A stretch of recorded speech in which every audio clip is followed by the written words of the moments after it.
Mariano, Ramis, andas por ahí, vos estás atento a los comentarios de YouTube, ¿no? Digo por tema sonido. Ok, gracias. Bueno, creo que vamos a arrancar. Siguen sumando, ya hay 130, somos 230 en este momento online. Pero vamos a arrancar porque habíamos quedado que la teórica empezaba a las 9. Bueno, buenos días a todos y todas los que están online y los que están en el Meet. Vamos a comenzar con un coloquio. Un coloquio es una conferencia especializada de Cecilia Dazor, que la tenemos como invitada hoy, sobre el arte contemporáneo y la obsolescencia tecnológica, que está es parte de la consigna de nuestro TP de evolución y obsolescencia, cartografía de un medio, dispositivo o interfase de nuestra materia, ¿sí? Cecilia, la invitada de hoy, es curadora, es conservadora, investigadora y docente especializada justamente en arte contemporáneo y en obsolescencia tecnológica, sobre todo en el campo patrimonial, ¿no? Ella fundó y dirigió durante casi, creo, Cecilia, me parece no me sale mal, 14 años, ¿no? 2006 al 2017. 13. El Centro de Investigación y Restauración de Museos Franceses, que se llama, la sigla es C2RM, ¿sí? Es un programa de investigación dedicado justamente a la problemática de la obsolescencia tecnológica, que es por la que estamos nosotros trabajando todo este año. Además, es responsable y directora del Grupo de Arte Contemporáneo del Departamento de Investigación de este Centro de Investigación y Restauración de Museos desde el 2006 a 2019 y es creadora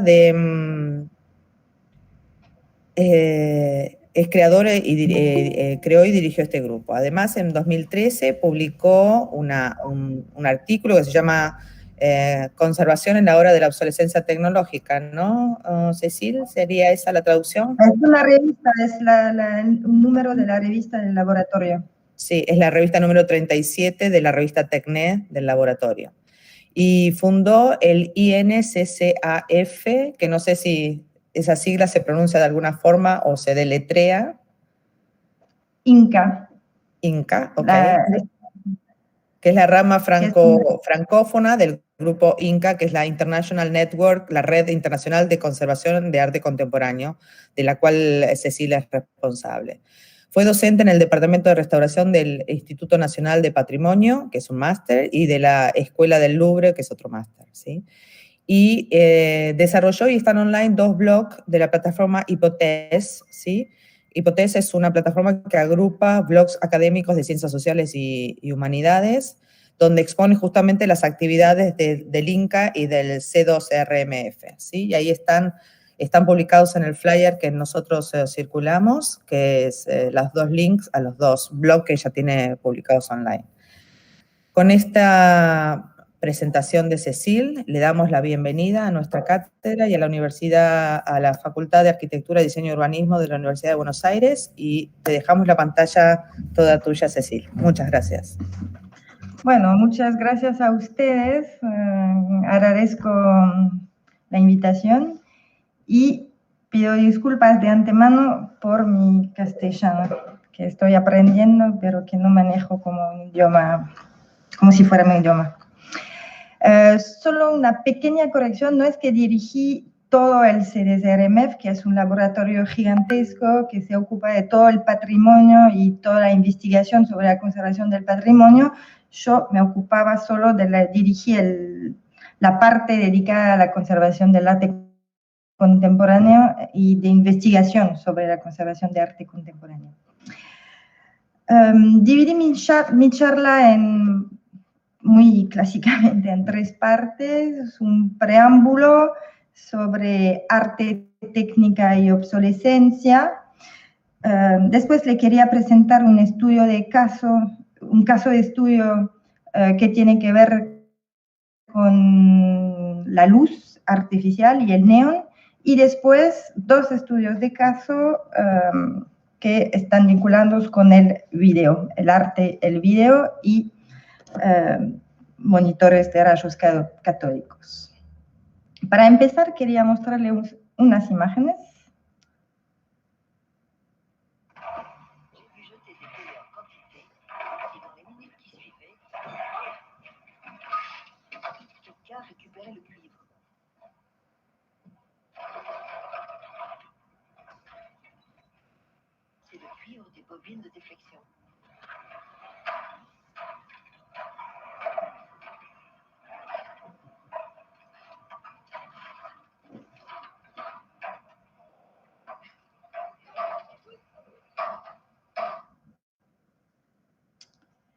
Bueno, ese extracto de la película de Agnès Varda, Le Glaneur et la Glaneuse, realizada en el 2000, ilustra en pocas palabras e imágenes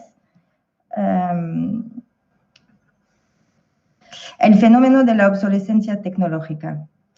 La doctora misma comenta, cito, vi cómo se tiraban montones de televisores y cómo enseguida alguien recuperaba el cobre. Es el cobre de las bobinas deflectoras. Fin de cita. En La explotación mercantil del pasado, publicado en el 2017, los sociólogos Luc Boltanski y Arnaud Esquer escriben, traduzco, un producto industrial siempre tiene como perspectiva a corto o largo plazo la de convertirse en desecho. Gran parte de las cosas que admiramos en salas en las que se exponen colecciones prestigiosas o en museos, por no decir todas, como sugiere el antropólogo Michael Thompson en un libro seminal, Rubbish Theory, fueron en determinado momento de su carrera considerados como desechos. A lo largo del siglo XX, el campo del arte contemporáneo se extendió hasta el punto de no admitir, en términos de materiales, soportes o técnicas, ningún tipo de limitación. Este proceso dinámico hace del arte contemporáneo, de la historia del arte y de su conservación y restauración, un campo constantemente en construcción o deconstrucción. Un rasgo característico del arte contemporáneo y con un enfoque un poquito más amplio del arte a lo largo del siglo XX, desde las primeras vanguardias, es la integración en las obras de objetos producidos por la industria. Eso provoca un hiato inédito entre dos sectores gobernados por principios radicalmente distintos.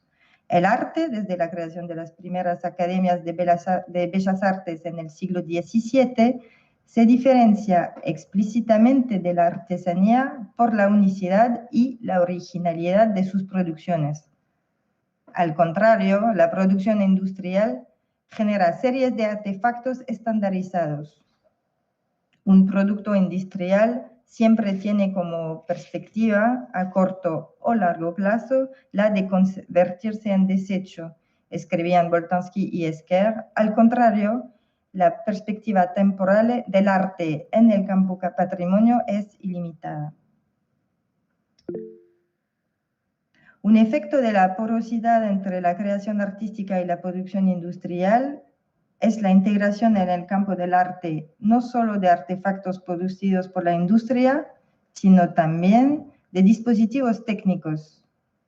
Es decir, por dispositivo técnico entiendo artefactos que son alimentados por una fuente de energía, electricidad por ejemplo, y que producen una transformación energética, o sea, un funcionamiento que puede ser movimiento, luz, sonido, imágenes, etc.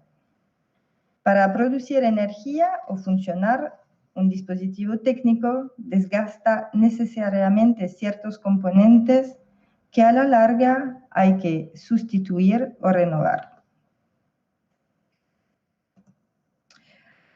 Como un cuerpo extraño, los dispositivos técnicos se incorporan en las obras de arte con su propio metabolismo.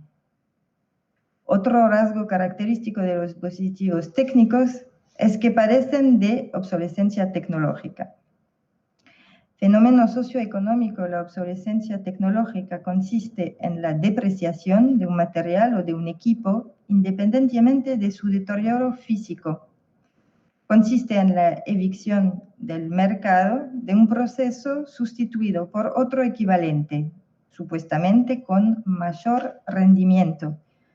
Pero equivalente es decir distinto. Hacia los años 2000, por ejemplo, en la mayoría de los países del mundo, la producción de lámparas incandescentes fue suspendida. El motivo alegado era el gasto energético. Las lámparas incandescentes producían un exceso de calor, el 90%, con respecto a la emisión de luz, el 10%. Todos sabemos por experiencia personal que las diferentes lámparas dadas por equivalentes, sean halógenas, fluorescentes o LED, son muy distintas por su aspecto, por su morfología general o por su modo de emitir y difundir luz. La noción de sustitución de un consumible por otro equivalente es inmediatamente problemática. La exigencia inherente a los dispositivos técnicos de reemplazar ciertos componentes por otros rigurosamente idénticos ya constituía un primer cambio de paradigma con respecto al principio histórico de unicidad de la obra de arte, estrechamente fundado en la autenticidad de los materiales que la constituyen. Pero la imposibilidad de conseguir repuestos idénticos y la necesidad de encontrar piezas equivalentes desestabiliza de forma todavía más importante los cuadros deontológicos tanto de la historia del arte como de la conservación de las obras. En principio, la integración de productos industriales en el campo artístico no tiene ningún límite. En la práctica, logramos identificar tipos o categorías de dispositivos que se encuentran de forma recurrente: luz artificial, movimiento motorizado, tecnologías de imágenes y sonido, tecnologías de información y comunicación. Históricamente, la noción de obsolescencia surge en el contexto de la revolución industrial, en ensayos sobre la sobreproducción y la crisis del empleo a consecuencia de la mecanización. En Estados Unidos, traumados por la crisis del 1929, la crítica de la técnica se volvió en un tema central. En 1934, Lewis Mumford, autodidacta, apasionado de historia del urbanismo tanto como de la técnica, publicó Técnica y Civilización, una reflexión crítica sobre la técnica. En 1967, en El mito de la máquina, denunció explícitamente ya la producción de artefactos con una duración de vida demasiado breve. En 1934 también, Bernard London, agente inmobiliario, publicó Ending the Depression Through Planned Obsolescence, considerado como el primer texto en mencionar la noción de obsolescencia. Estrechamente asociada con la noción de planificación económica en una perspectiva socialista y antiliberal, la obsolescencia planificada, según Bernard London, consiste en una medida reguladora. Concretamente, se trata de afectar a los equipos técnicos tales como autos, electrodomésticos, etc., una duración de uso limitada en el tiempo, con la idea que eso podría estimular la producción y el empleo. En el contexto norteamericano del principio del siglo XX, la transición de un modelo de producción dominado por la ingeniería, valorando robustez y longevidad, a otro basado en la diversificación y la renovación constante de los productos, se encarnaba y se encarna en la oposición histórica y mítica entre Ford y General Motors. Any customer can have a car painted any color as long as it is black, según dijo el mismo Henry Ford. Todo cliente puede tener un auto pintado de cualquier color siempre y cuando sea negro. General Motors desarrolló, al contrario, una estrategia comercial basada en la diversificación y la renovación constante de los modelos. Ahora conviene aclarar la diferencia a menudo ignorada o silenciada entre obsolescencia planificada, obsolescencia programada y obsolescencia técnica. La obsolescencia programada consiste en una disminución deliberada del funcionamiento de un producto programando una avería o un daño.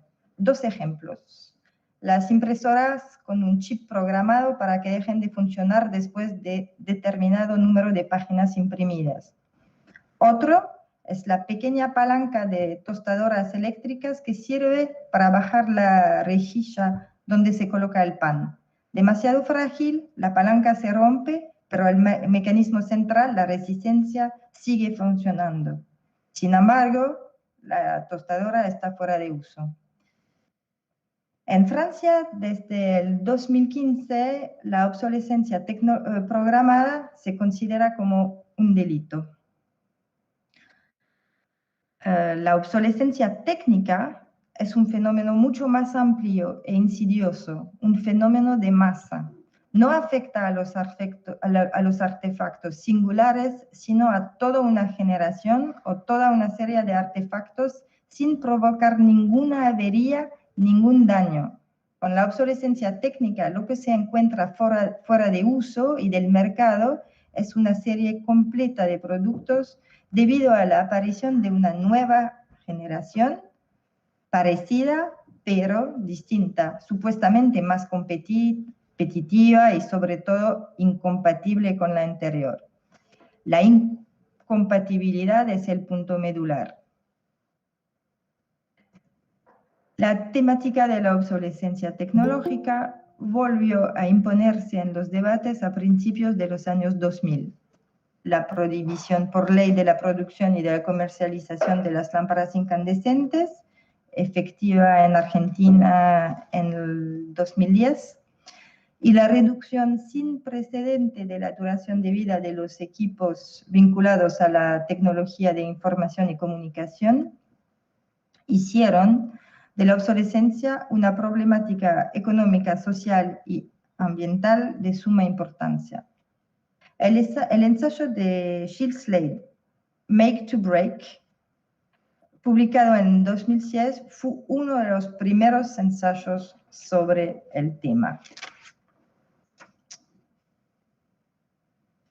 Concretamente, en el campo artístico y en el patrimonio, la conservación de dispositivos técnicos y el enfrentamiento con la problemática de la obsolescencia visibiliza la noción de funcionamiento ausente de la historia del arte, de los escritos teóricos sobre la restauración y de las cartas deontológicas.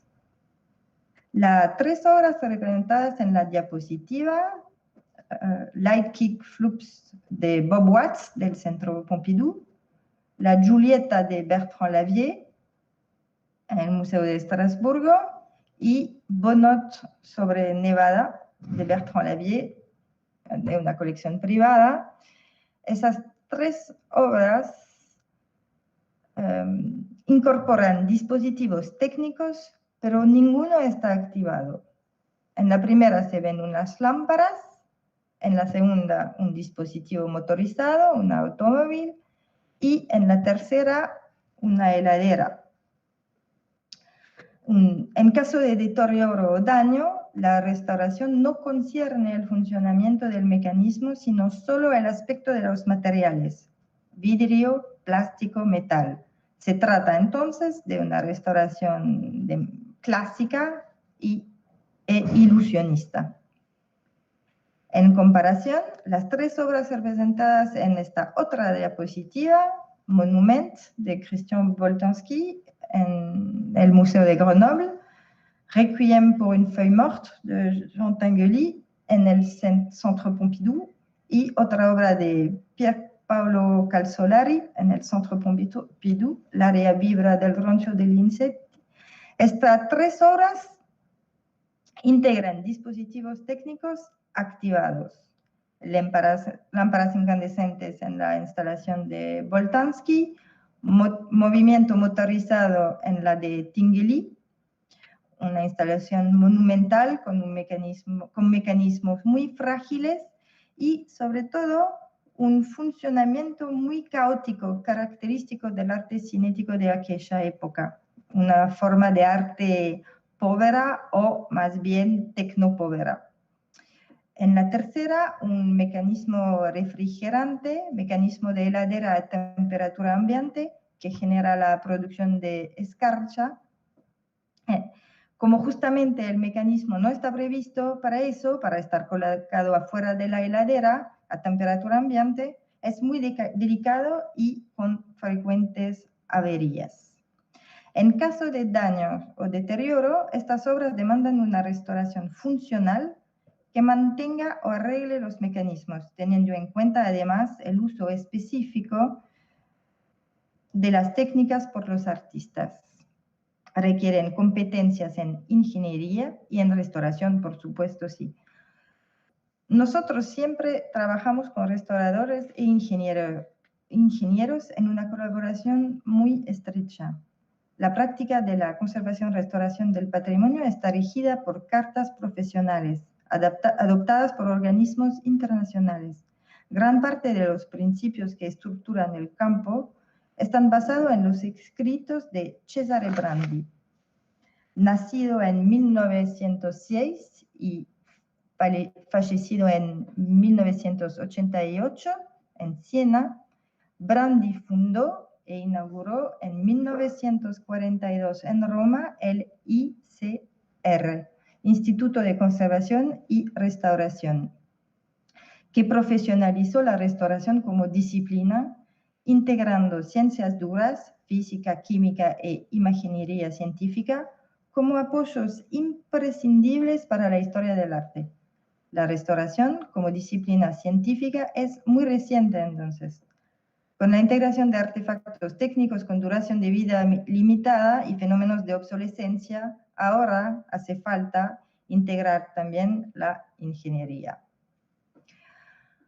Publicada en el 1963, la teoría del restauro de Brandi constituye hoy en día, todavía más de 50 años después, el zócalo de la disciplina, una longevidad descomunal que llama la atención. Traducido a muchos idiomas, generó también un sinfín de comentarios, parcialmente modificada, completada o criticada. Sigue siendo una base imprescindible en la práctica de la restauración del arte contemporáneo.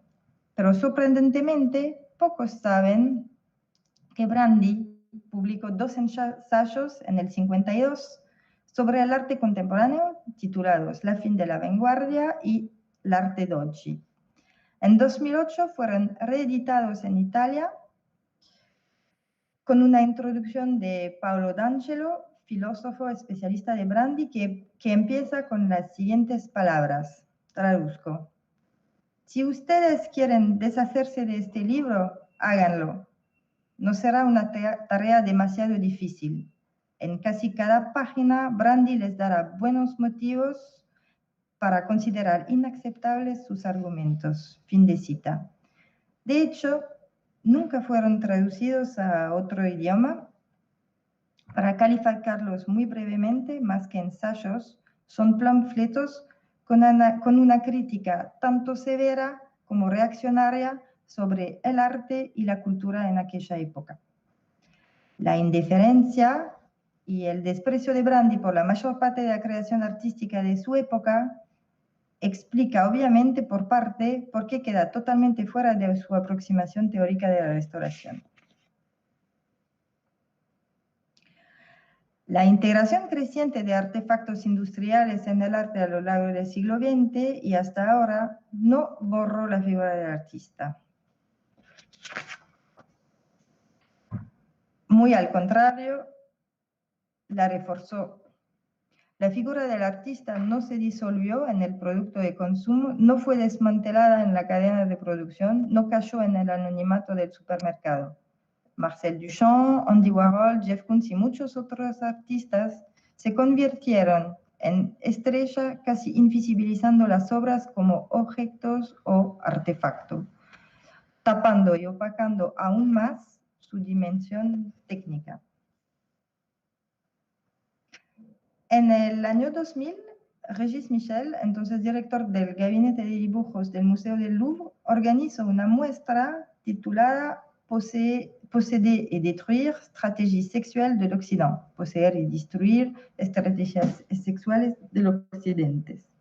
El enfoque, para resumirlo muy brevemente, era mostrar cómo el tiempo, el mito y el arte concurrían a tapar o por lo menos a opacar representaciones sexuales que con un toque de humor o de provocación el curador identificaba como crímenes y delitos penales.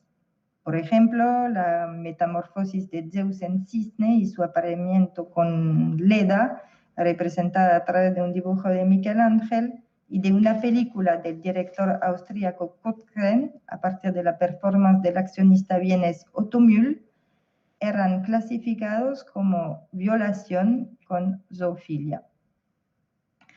La muestra generó una fuerte polémica.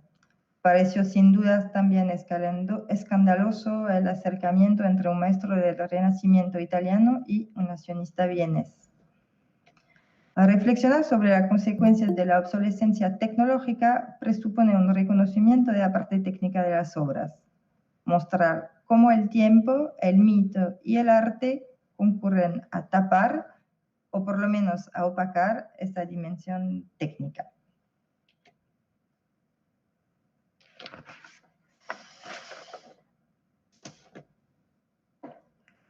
Ahora les voy a presentar un caso de estudios sobre un neón, una obra del artista conceptual Joseph Kosuth. Five Words in Yellow Neon, en el Museo de Saint-Étienne y del 1965.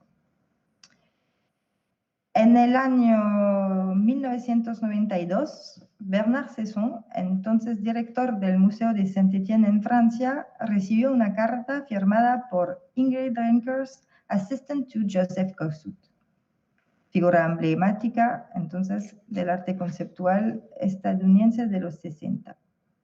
Cito el texto de la carta, un extracto. Le escribo a propósito de la obra de Joseph Kosuth, Five Words in Yellow Neon, que en este momento está expuesta en su museo. El señor Kosuth supo que la obra se encuentra montada con una estructura de tubos de vidrio cuando tendría que estar apoyada directamente contra la pared. Este modo de instalación que ustedes están utilizando está asociado con el trabajo de Bruce Nauman. No corresponde para nada a la práctica del señor Kosuth. El neón no debe tener más material de soporte que la pared, así que le pido de parte del señor Kosuth que haga los cambios necesarios para no violar el concepto original de la obra. Él mismo insiste también en que se averigüe si hace falta rellenarlo. Este trabajo tiene que estar prendido todo el tiempo cuando está expuesto al público. Por favor, entienda que esos dos puntos son de la mayor importancia para la obra. De hecho, ¿qué queda de una obra conceptual si uno le saca el concepto? Fin de cita. En 2015, el Museo de Saint-Étienne nos llamó. El neón se había roto y no funcionaba más. El neón es un tipo de luz muy particular, en parte industrial y en parte hecho a mano. En una época, cuando dejaba de funcionar, se podía rellenar, como se menciona en la carta escrita por la asistente de Joseph Kosuth. Hoy en día está prohibido por motivos sanitarios. Entonces, cuando un neón está agotado, hay que refabricarlo y, por supuesto, sí está roto. Ojo, se suele confundir el neón con los tubos fluorescentes, pero estos últimos son totalmente industriales. Técnicamente, ambos son lámparas de descarga, pero el neón es de cátodo frío y los tubos fluorescentes de cátodo caliente. El neón, además, necesita una alimentación eléctrica de alto voltaje. El neón se fabrica a partir de tubos de varios diámetros de vidrio más o menos duro, sodocálcico borosilicate, transparente o teñido en masa con o sin adición de polvo fluorescente.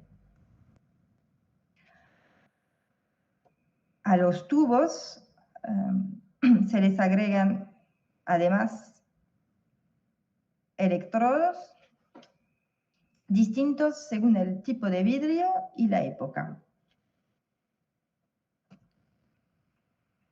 Se necesita también un transformador eléctrico o convertidor electrónico, eso también cambia según la época, porque el neón es alimentado, como ya lo mencioné, por alta tensión. Si los materiales son producidos industrialmente, el neón incluye un proceso artesanal basado en calentamiento y soplado, a partir de un diseño industrial.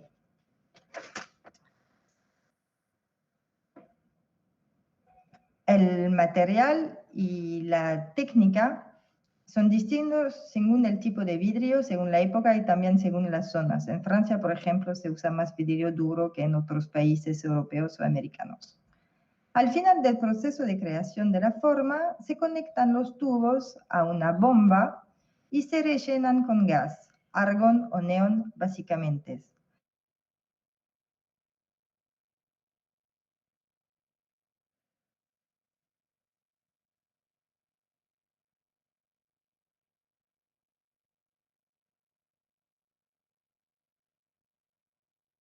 Me parece que se tildó la... Sí, ahí estamos viendo, se tildó, se congeló la imagen. Deme un minuto, ¿eh?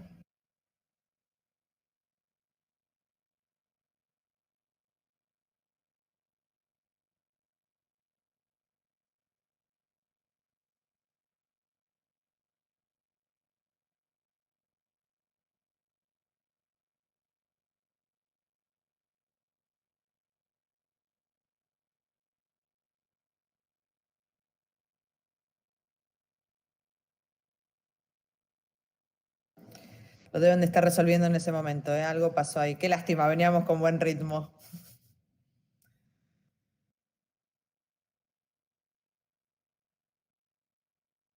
Tiene que haber habido un tema o de luz o de conexión. Avisemos en todo caso en el chat de YouTube, no lo tengo abierto, pero...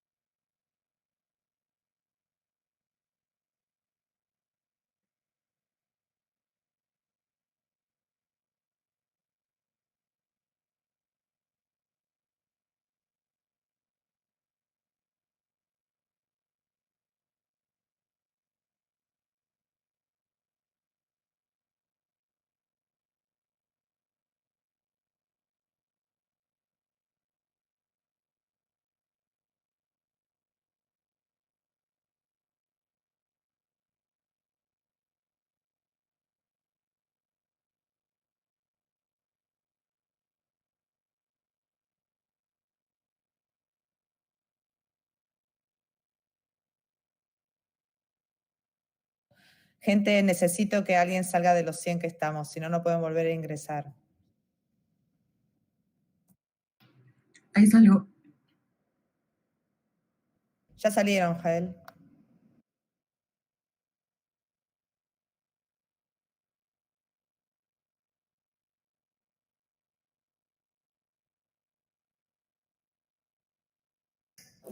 Ahí están ingresando nuevamente, sí, perdón, tuvieron un pequeño, no saben por qué, pero de golpe se cortó la conexión, así que ahí están volviendo a ingresar.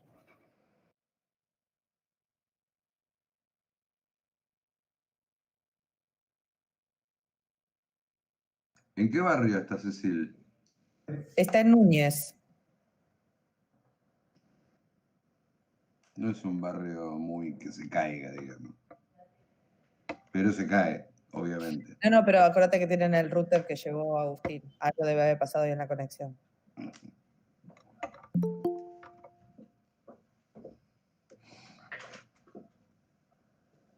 Hay que saber cuánto tiene también, ¿no? O sea, por más que haya llevado un router, la conexión es la misma. Sí, acá me dicen, eso se llama obsolescencia intencional. Algo pasó.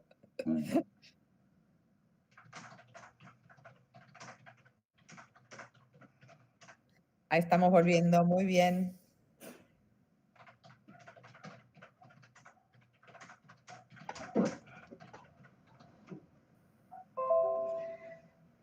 Hola Cecilia, Hola, estamos. ¿escuchan? Sí, Sí. perfecto. Solo Y así un detalle sí. nada más. Se te ve quemada. Decirle, Agustín, por favor, ¿puedes acomodar el tema de la lámpara de luz de Cecilia? Se le ve quemada la imagen.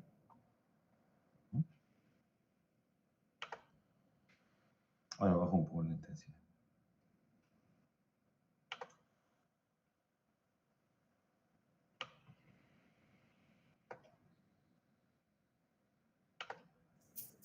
Ahí le bajaste demasiado. No, pero está bien así, está bien así. No, pero está oscura ella, no se la ve. Yo por lo menos no la veo.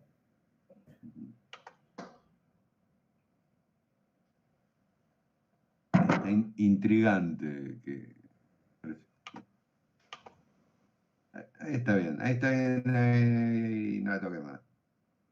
Ahí hay 18%, dale. Bueno, justo hacía falta una pequeña pausa y en las charlas sobre obsolescencia tecnológica y problemas de conservación siempre hay un problema tecnológico, como para ilustrar el tema, ¿no? Entonces hacía falta y ocurrió. Vuelvo al neón. Otra particularidad muy importante, el neón no se utiliza en absoluto para iluminar. Tiene otra función exclusiva, tiene una función exclusiva de señalización. Sus usos principales son la publicidad y los letreros comerciales. Apareció a principios del siglo XX y su uso se difundió en los años 30 y 40 y explotó después de la Segunda Guerra Mundial. Ahora padece obviamente la competencia con otros tipos de luz, tubos fluorescentes, LED sobre todo, pero resiste todavía porque ofrece una carta de colores muy sutil y amplia, una posibilidad excepcional de dibujar formas y una duración de vida bastante larga. 30.000 horas teóricas en comparación son 20.000 por los tubos fluorescentes. Hoy en día goza también de su aspecto siempre más vintage. La carta escrita por la asistente de Joseph Kossut al Museo de Saint-Étienne demuestra claramente una intención muy precisa, para no decir obsesiva, del artista por la materialidad de su obra. El testimonio explícito de su preocupación es muy determinante en cuanto se opone a un prejuicio muy difundido respecto al arte contemporáneo y sobre todo al arte conceptual, según el cual la realización concreta sería secundaria, es decir, de menor importancia, y también posterior respecto a la concepción de una obra, se llame idea, intención o concepto. La atención de Kossut a la forma de su obra legitimó más que nunca el trabajo de documentación técnica que siempre hacíamos sobre el neón, como sobre todo tipo de dispositivos técnicos que nos tocaba.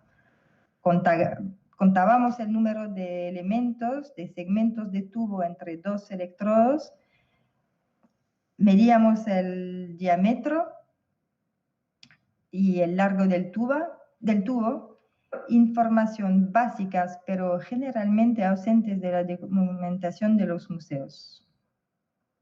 Apuntábamos las referencias comerciales que encontrábamos, en este caso Technolux Pineapple número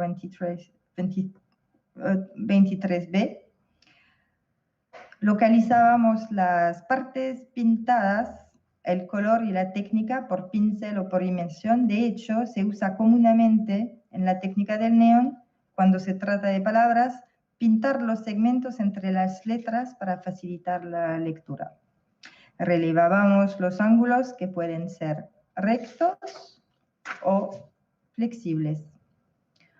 Por último, los electrodos, de qué tipo son y cómo están soldados, atrás o en continuación del tubo. El trabajo de documentación se focalizaba entonces, por una parte, en identificar los materiales y por otra, en consignar el proceso de fabricación, las formas elegidas entre varias posibilidades. Los dobladores de neón trabajan con esquemas técnicos, pero en ninguna colección tuve la oportunidad de encontrar uno. La refabricación no corresponde a la ética tradicional de la conservación y de la restauración del arte, Por eso, nunca se pensó que pudiera ser útil. Nos sorprende entonces que el Museo de Saint-Étienne no tenga ninguna documentación técnica sobre la obra.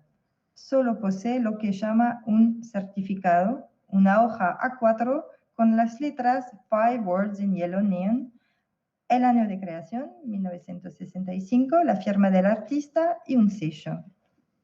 Adjunto en otro papel se menciona la altura de las letras y el ancho de toda la frase.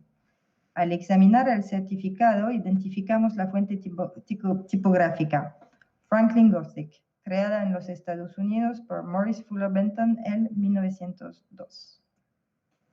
El Franklin Gothic es una fuente tipográfica muy común en la prensa de los años 60 y 70 en ese país.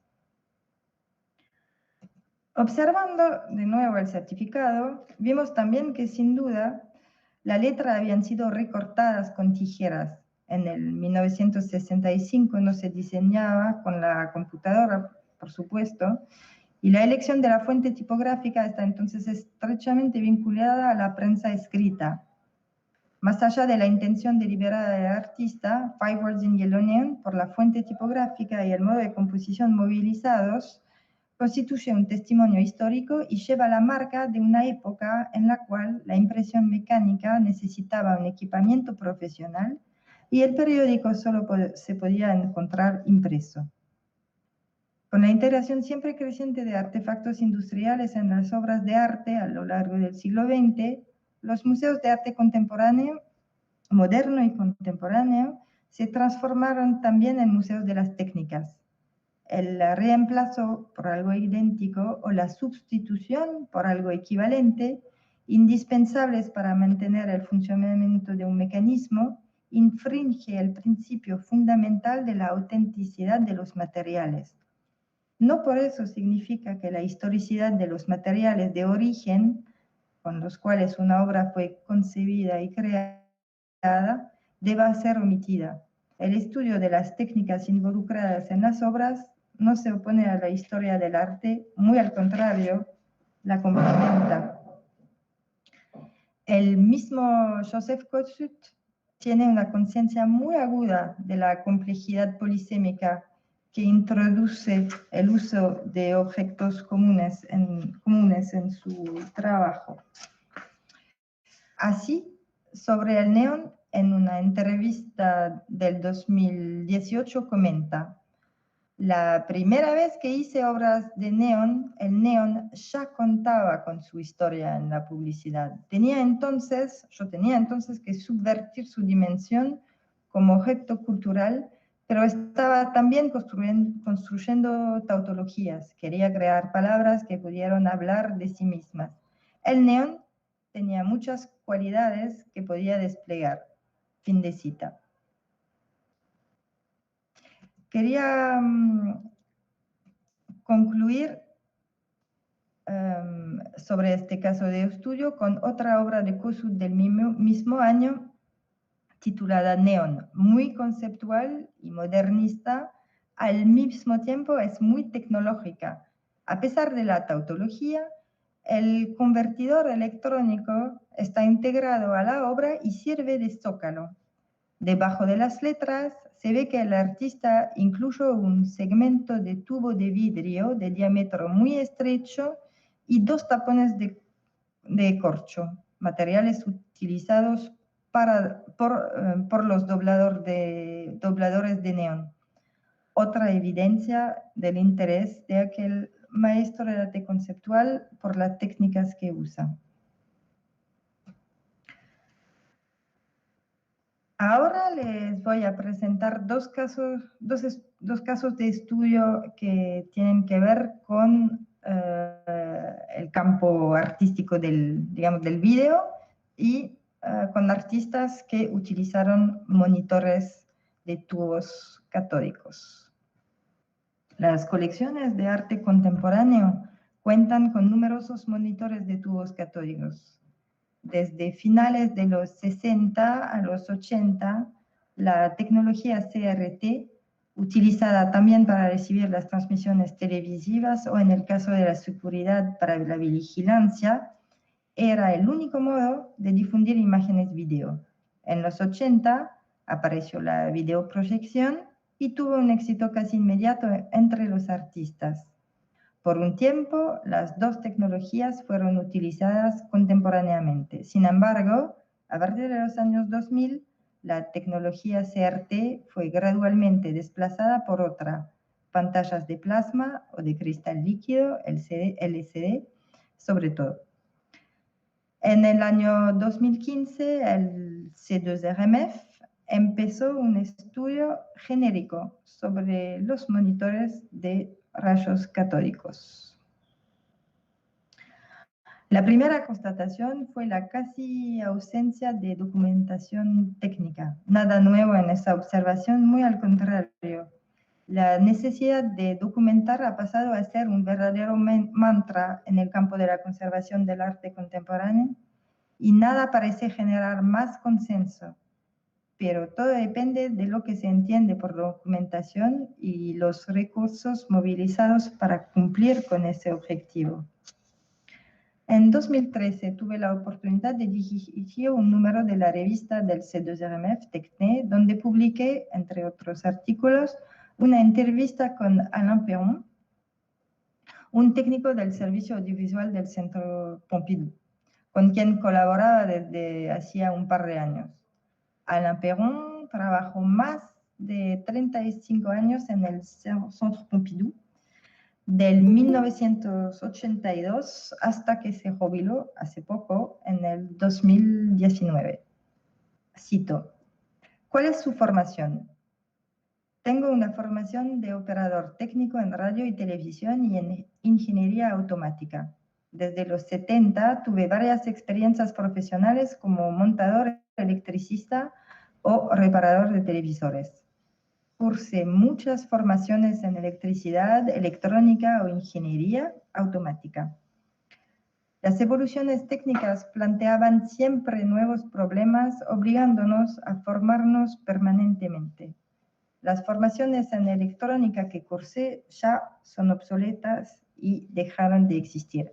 Fueron desplazadas por formaciones en informática. Pregunta. ¿Existen todavía obras con monitores de rayos catódicos en el museo?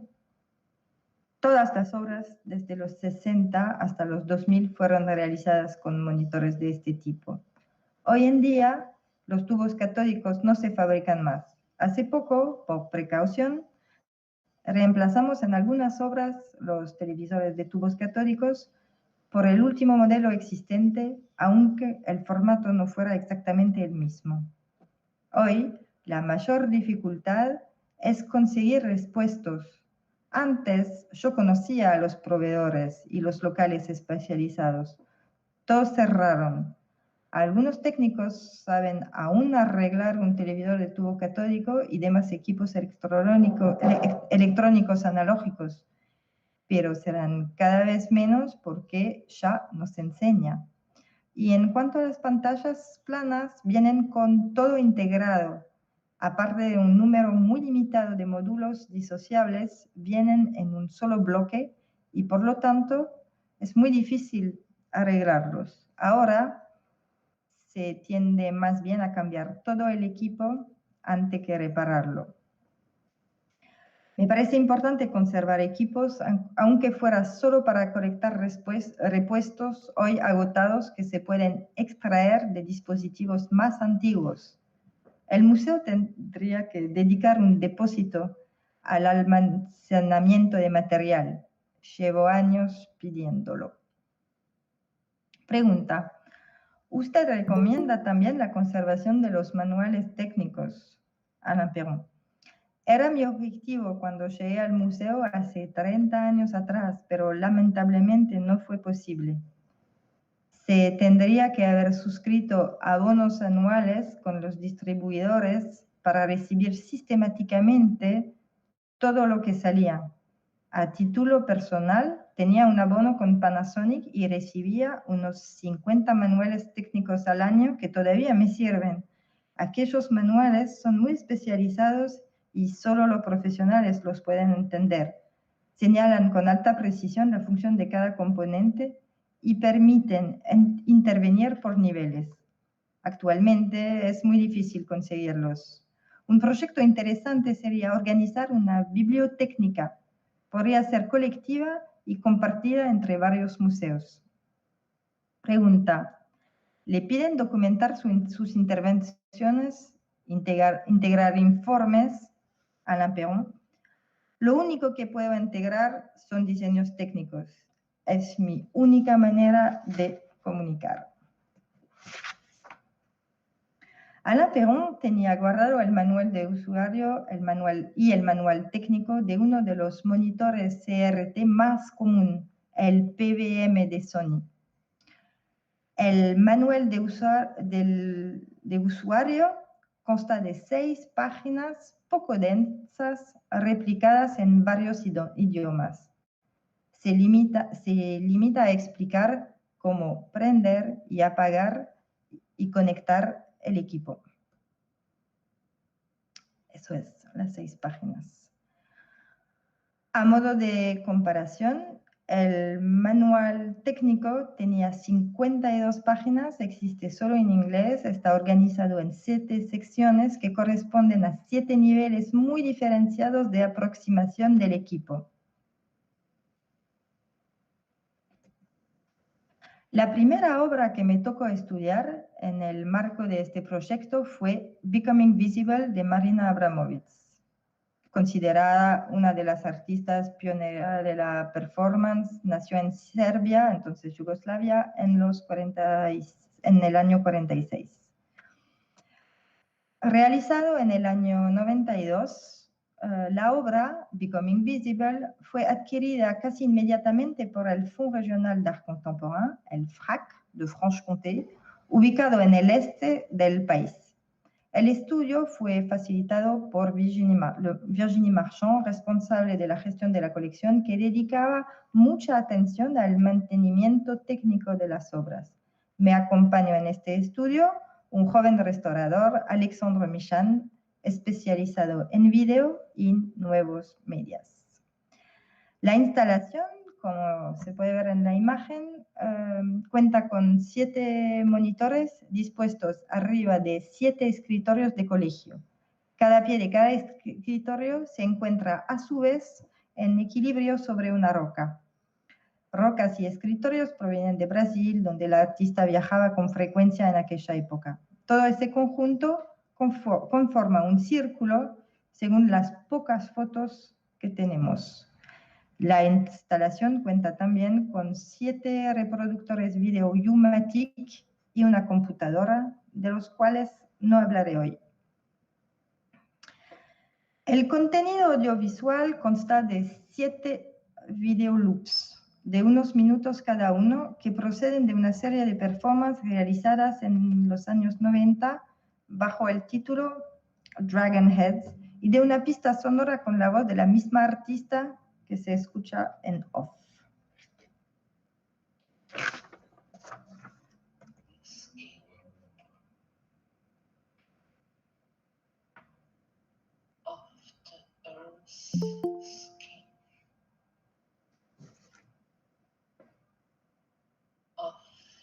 Crystal skin, deep down to the center.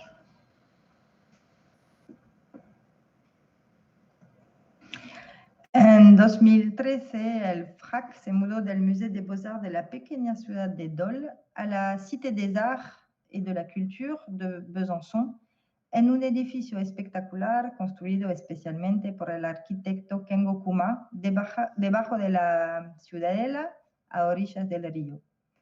En abril de 2013, a pocas horas de la inauguración, uno de los monitores dejó de funcionar y generó una emisión de humo impresionante, según recuerdan miembros del personal. La instalación fue demostrada a las apuradas y desde entonces nunca volvió a exponerse. Nunca se identificó el origen de la avería y este episodio quedó como un trauma en la memoria del equipo del FRAC. 12 años después, contactaron el laboratorio con respecto a esta obra. Una primera visita al FRAC nos permitió encontrar todo el material, incluso el monitor averiado. Revisamos los monitores, los reproductores Umatic y la computadora. Cada monitor fue puesto bajo tensión, todos, incluso el monitor averiado, tenían señal. El fenómeno de emisión de humo se volvió a producir, pero con otro aparato, lo que agravó la preocupación del personal del FRAC. La segunda fase del estudio tuvo lugar en el laboratorio de los museos franceses, el C2RMF. Llevamos el monitor dañado del 1993 y lo estudiamos. Por una parte, como prototipo de la instalación y por otra, como ejemplar dañado, buscando la origen de la avería. Los monitores de la instalación son de uso común, no son profesionales. Lo que pasa es que se los somete a un uso intensivo para el que no fueron pensados. Eso intensifica y acelera su envejecimiento y disminuye su duración de vida. Son de los 80, así que producían ya un efecto vintage cuando el artista los utilizó. La madera sintética de las carcasas, que recuerda la madera de los escritorios, sugiere la importancia de la dimensión estética de los monitores como objeto mobiliario. En la diapositiva a la izquierda, en comparación se ve un CRT común de los 90.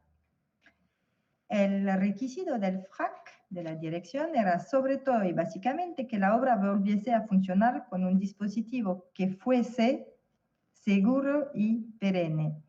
La institución estaba en contacto con el artista y la tenía informada. Alexandre Michan, el restaurador, lo motivaba a encontrar a toda costa una solución. El punto de vista del C2RMF, el mío, no coincidía de todo. Se tiende a pensar que la conservación y la restauración son necesariamente una operación de largo plazo. Se entiende perfectamente, dado que las obras se inscriben en una perspectiva temporal ilimitada. Sin embargo, la práctica demuestra un desconocimiento importante con respecto al estado presente de las obras. A corto plazo, lo prioritario es identificar y caracterizar los materiales sobre los cuales el conocimiento es, en el mejor de los casos, aproximativo y muchas veces totalmente ausentes. Una primera etapa consistió entonces en explicitar el funcionamiento del CRT y caracterizar sus especificidades. La inestabilidad de la imagen debido al campo magnético que dirige los electrones hacia la pantalla. Y el segundo, el patrón de barrido y la exploración entrelazada. Cada imagen compuesta de dos semicuadros constituidos de líneas pares e impares que se imbrican. Para formularlo de nuevo, un monitor de rayos catódicos consiste en un tubo de vacío de una sola pieza. En la parte trasera, un cañón de electrones emite haces guiados por la carga magnética de la bobina deflectora hacia una pantalla cubierta de pequeños elementos fosforescentes. La activación del campo magnético hace que los electrones sigan un patrón de barrido de izquierda a derecha, bajando de una fila a otra, o más precisamente cada dos filas. Los sistemas de video analógico, PAL, SECAM y NTSC, están basados en la exploración entrelazada. Cada imagen resulta entonces de dos semicuadros iguales, respectivamente constituidos por las líneas pares e impares que se imbrican alternadamente por superposición entre sí. Otra característica técnica de los CRT, los colores que se forman cuando los electrones choquean puntos fosforescentes RGB y que llegan hacia la pantalla a través de una máscara de sombra. En otros términos, Los fósforos RGB se perciben a través de los agujeros de una máscara de sombra, una placa metálica ubicada detrás del vidrio de la pantalla, según varios patrones en línea o en puntos, depende. El vidrio de la pantalla es curvo y la relación del aspecto de la pantalla, proporción entre ancho y altura, era en aquella época de 4x3. Característicos de la tecnología de visualización de los CRT, esos parámetros, por supuesto, no se pueden trasladar tal cual a ninguna otra tecnología. Aquí se ven los fósforos RGB. Todas las obras que pasan por el C2RMF están sometidas a una campaña de fotografía e imaginería científica. Este proceso sistemático recuerda la fotografía médica o criminológica de Charcot o de Bertillon en el contexto francés, contemporánea de la aparición de la fotografía. Constituye una supervivencia en el campo del patrimonio de este método de control y de vigilancia de los cuerpos, de registro y de fichaje. Trasladado a objetos sin atributos, producía un efecto particular. El contraste entre lo ordinario de esos artefactos y la rigidez del procedimiento lo evidenciaba como tal. Estaba claro que esas imágenes compensaban parcialmente la carencia de documentación técnica, pero la fascinación que ejercitaban y la reivindicación por los objetos técnicos del arte contemporáneo de un acceso igual a los métodos de análisis del laboratorio contaron mucho en la decisión de documentar los equipos obsoletos con el mismo protocolo. Una vez cumplido el trabajo de caracterización y documentación, la tercera fase consistió en proponer opciones para la presentación de la obra, de la más a la menos conservadora. Fueron 3. Se pueden resumir con 3 verbos. 1, arreglar. 2, reemplazar. 3, sustituir. Con respecto a la primera opción, arreglar equipos originales, Alain Perron identificó el componente dañado y responsable de la avería. Había convertido una parte de su estudio en el subsuelo del Centre Pompidou en depósito de material. Entre todos los monitores que tenía en esa suerte de desguace, encontró el mismo componente. El monitor volvió a funcionar, pero ¿hasta cuándo? El equipo era de los 80, tenía entonces 40 años. La segunda opción, reemplazar, misma tecnología, consistía en buscar monitores CRT menos viejos, de dimensiones iguales, y reutilizar las carcasas originales. Era más segura, presentaba la ventaja de permitir quizás por última vez exponer la obra con su tecnología original y hacer un trabajo de documentación muy completo. La tercera opción, sustituir por otra tecnología equivalente pero distinta, se reveló muy problemática. Parecía materialmente imposible integrar una pantalla plasma o LCD en las carcasas de los CRT de la obra. Las dimensiones no correspondían, sin embargo, la idea de que fuera posible seguía flotando en el aire.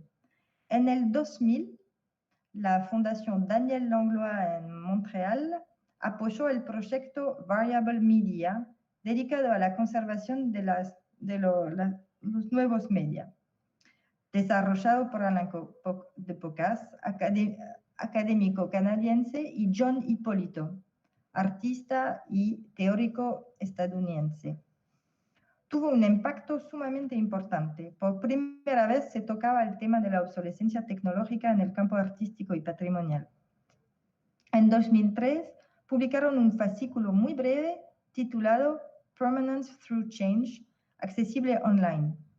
Inspirándose en prácticas vinculadas a la computación y al proceso de datos, proponían trasladar las nociones de migración y emulación hacia el campo de los nuevos medios como estrategias de preservación.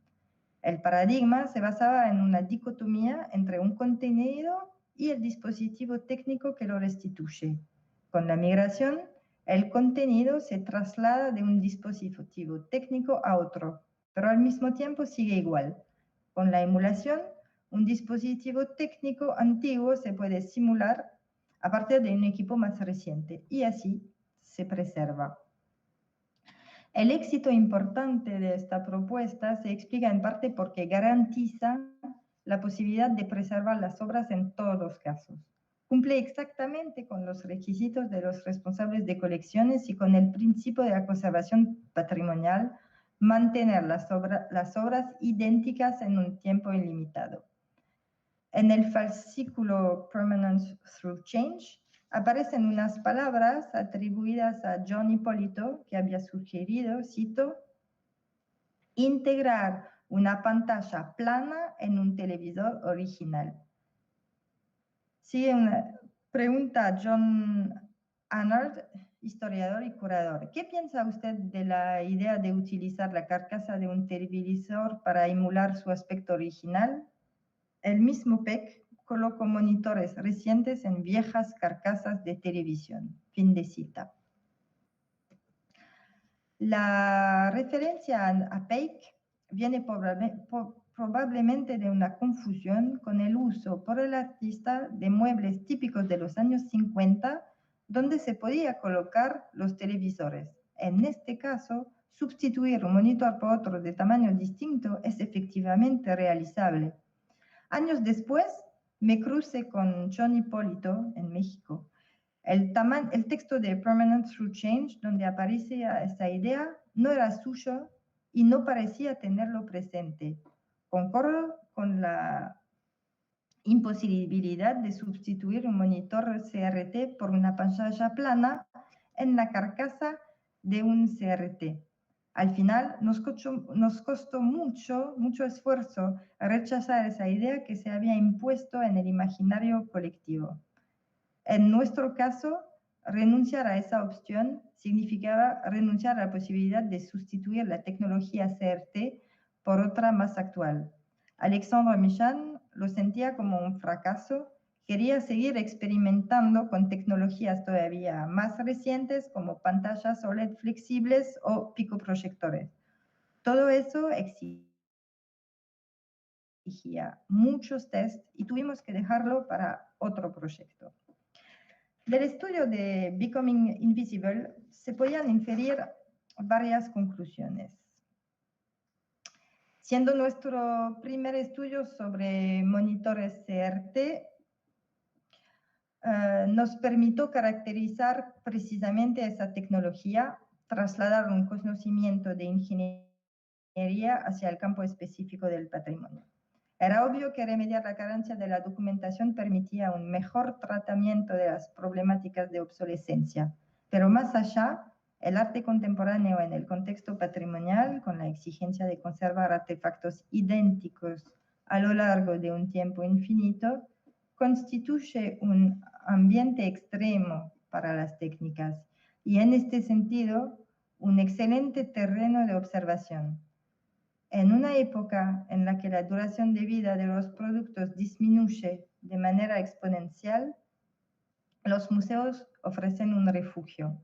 Si los artefactos técnicos en las obras de arte permanecieran en un segundo plano como accesorios de la intención artística, el que los museos como refugio para objetos destinados a convertirse en desechos puedan producir un conocimiento sobre la técnica me parece una reciprocidad muy legítima.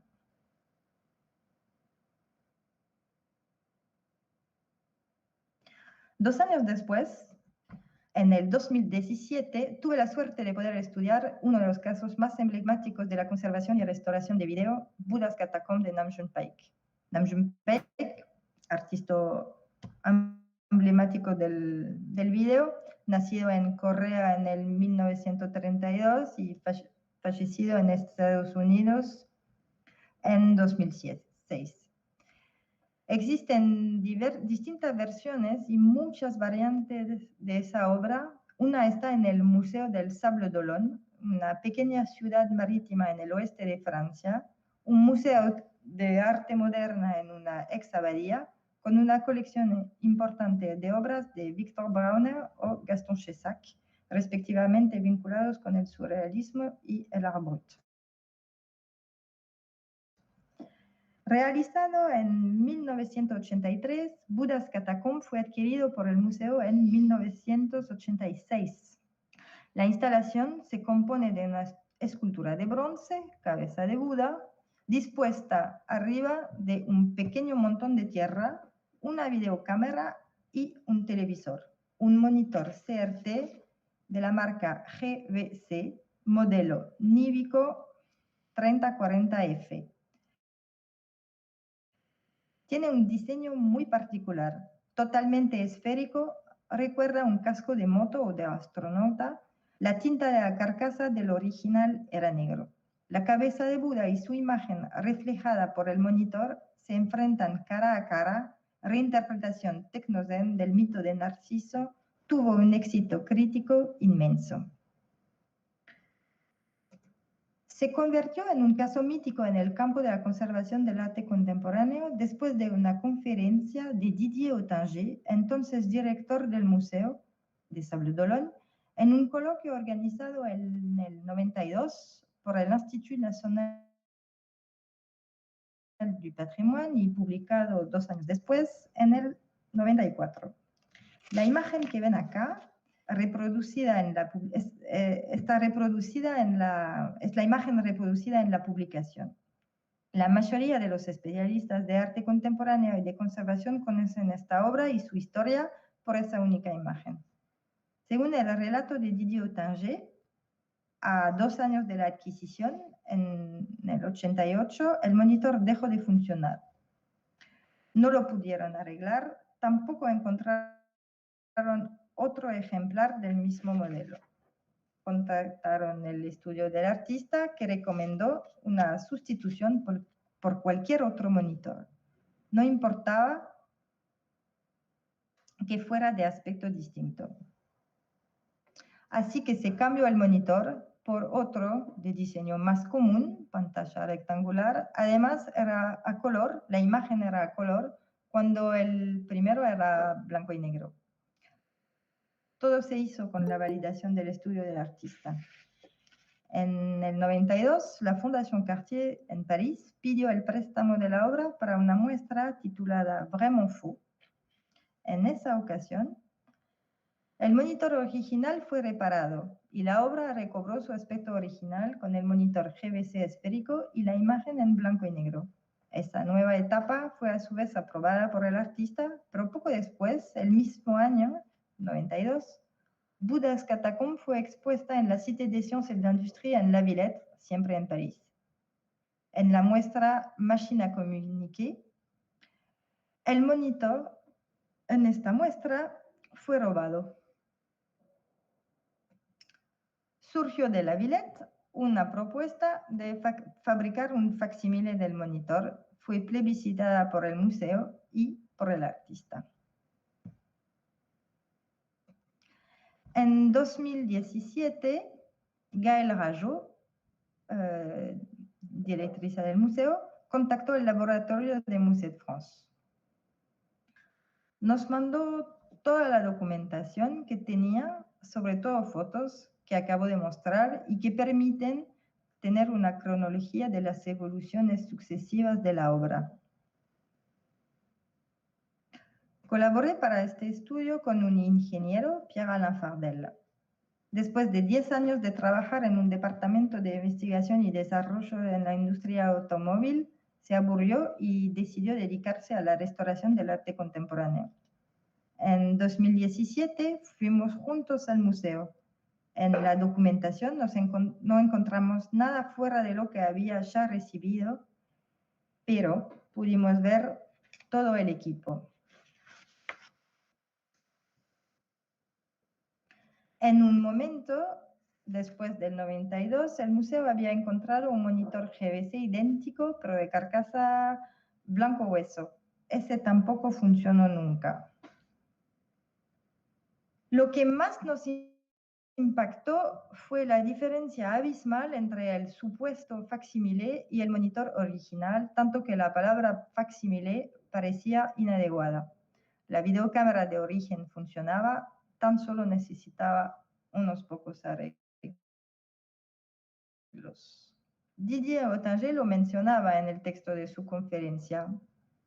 El tamaño es superior al original y no reproduce la forma de casco de cosmonauta. Fin de cita. Pero sin comparación entre los dos equipos, con una foto en blanco y negro, el monitor visto de atrás y el monitor visto de atrás, era imposible darse cuenta. En la foto que ilustra su texto, falta el cable de conexión, y que aquí ven en la izquierda, que ven en las tres imágenes, falta el cable de conexión entre el monitor y el videocámara. Me parece muy sintomático de lo trucho, entre comillas, de este aparato. La primera decisión que tomamos fue buscar un monitor GBC idéntico. Con internet ahora fue fácil y lo encontramos muy rápido. Trajimos los tres otros monitores que pertenecían a la historia de la obra para documentar de manera comparativa las etapas sucesivas y estudiar más de cerca el monitor GBC. Aparte del tamaño distinto, el monitor GBC tenía muchas características que no se encontraban en su réplica, como visera de plástica que daba al monitor GBC su forma perfectamente esférica, comparable a un casco, y zócalo disociable. El facsímile no tenía zócalo. El GBC es de un diseño técnico muy sofisticado, de una concepción técnica muy elaborada. Al contrario, el facsímile era muy grosero. La carcasa en fibra de vidrio parecía muy mal hecha, la pintura había sido aplicada pésimamente, la tecnología era muy básica. Muy al contrario, la del GBC constituía una proeza técnica. En fin, mientras que el GBC era un objeto de excepción, ese era muy rústico. Pero la diferencia más impactante era la naturaleza de los dos objetos. El monitor original provenía de una fabricación industrial, el otro resultaba de una realización artesanal, la carcasa, y de un ensamblaje también artesanal, la integración del monitor en la carcasa. En este sentido, procedían de dos realidades o dos modos de existir, como según la fórmula consagrada por Simondon, totalmente distintos. Es cierto que el artista validó las dos opciones, por lo tanto, y todas las otras opciones, por lo tanto, se puede considerar legítimamente que las dos son aceptables, pero por eso no son equivalentes. Actúan en la obra y se analizan de manera totalmente distinta. No producen el mismo efecto, no tienen el mismo sentido, no remiten al mismo contexto histórico y técnico. Los equipos técnicos en las obras son marcadores de tiempo, llevan en sí y transmiten un contexto específico que desaparece con la sustitución por otra tecnología. Se suele invocar la intención artística. En caso de que la intención artística sea algo delimitado y fijo, lo que es muy opinable, la semántica de una obra no se reduce a esa intención, se constituye de varias capas o facetas, variables según el contexto, la época. Esa semántica múltiple y variable de los artefactos en las obras participa ampliamente, desde mi punto de vista, de la noción de obra abierta definida por Umberto Eco. La historia de una obra como Buddha's Catacomb se asemeja a un palimpsesto y necesita precisamente que se recuerde y registre las etapas sucesivas de su evolución. La exigencia patrimonial de que una obra permanezca siempre idéntica, salvada de la obsolescencia por la hipótesis ahistórica de un núcleo indiferente a los cambios tecnológicos, corre el riesgo, perdiendo el hilo de las evoluciones técnicas y contextuales de una obra, de truncarla o falsificarla gradualmente. Para terminar, quería mostrar imágenes de la obra de mi ex colega del laboratorio, Elsa Lambert. Las radiografías muestran claramente que la organización de los distintos módulos en el interior de la carcasa del GBC no corresponde a lo habitual. Al contrario, la repartición de los elementos electrónicos en el caso del facsímile parece muy clásica.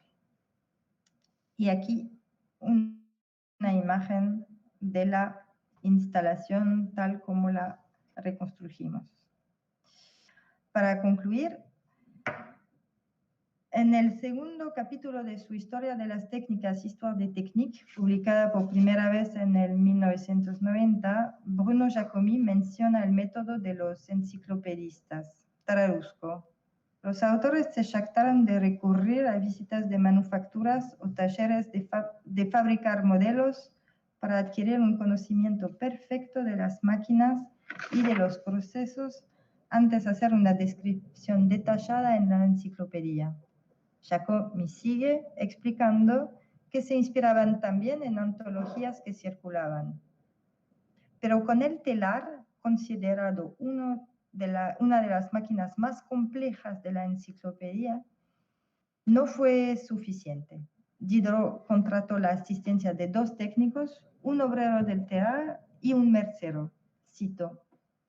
Con respecto al telar, por ejemplo, Diderot se basó en una descripción muy precisa que tomó prestada de la Biblioteca Real y hasta la conservó 2 años, tanto le costó enfrentarse con la complejidad de esta máquina.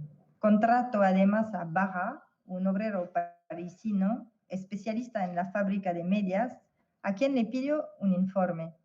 Las láminas y las nomenclaturas original que usó fueron realizadas por el mesero Jean André a su vuelta de Inglaterra, donde Colbert lo había mandado con cierta misión hacia 1664. Fin de cita. El trabajo de los enciclopedistas fue inmenso e inconmensurable. Sin embargo, las contribuciones del obrero, imprescindibles del obrero del telar, especializado en la fabricación de medias, y del mercero, fueron opacadas, invisibilizadas por la figura del filósofo.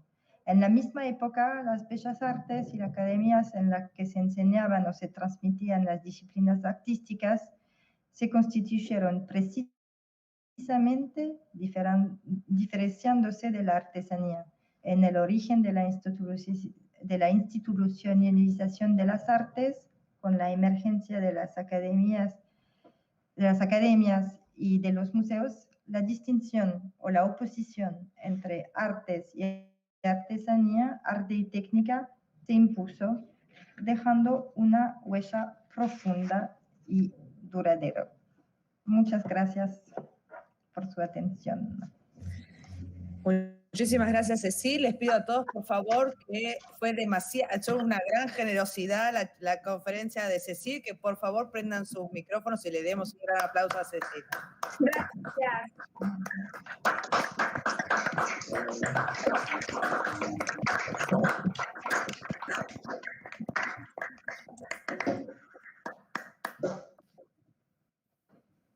Luis, te cedo la palabra. Muchísimas gracias. Muchísimas gracias. Cecil, es interesante lo que planteas, porque la versión que yo vi de esta obra es esta. Sí, es otra. Hay muchas. Sí. Hay muchas, ¿no? Sí. Y está abierto el juego para preguntas, ¿no? Sí.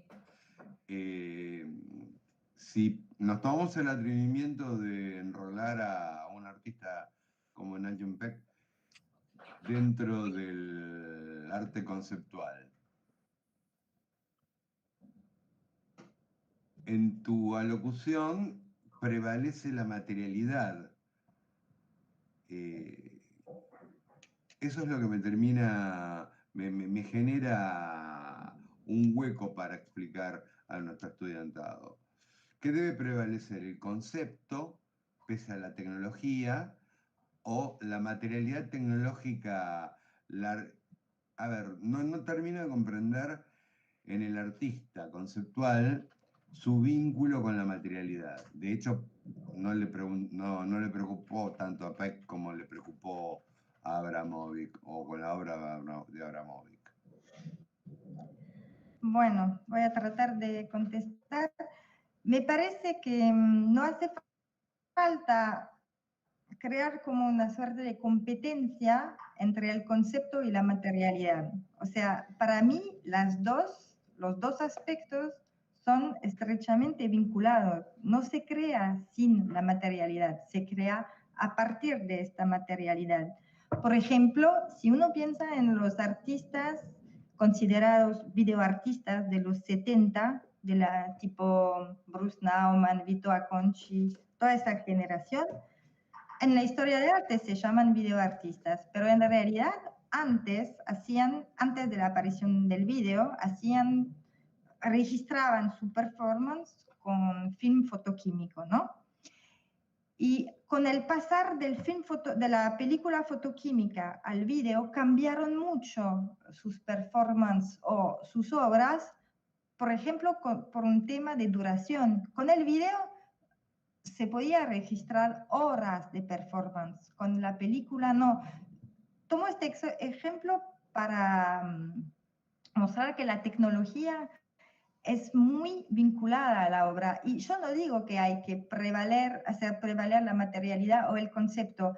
Hay que restaurar un poquito la idea que la materialidad está en la obra conceptual, porque es un aspecto que va negado, más o menos, o bastante invisibilizado. Y se ve en el ejemplo que tomo de Kossuth, que Kossuth es uno de los artistas conceptuales de los cuales se piensa que no le importa la técnica, la materialidad, la tecnología. Se ve en la carta que mandó al museo que es muy preocupado por el aspecto de su obra.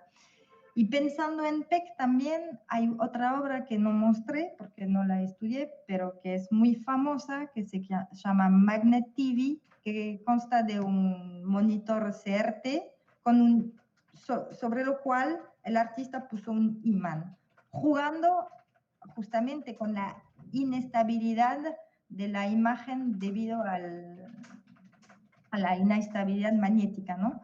Esta obra se ve que está pensado con esta tecnología. Hay muchas obras que están estrechamente vinculadas a la tecnología. Otro ejemplo que podría haber tomado es son algunas películas del artista experimental de Stan Brakhage, que en una época hizo películas usando solo la cinta adhesiva que se usa para arreglar películas, y entre dos capas de esta cinta adhesiva él ponía pequeños fragmentos vegetales o de insectos, y después a partir de eso hacía una copia, una película, y así.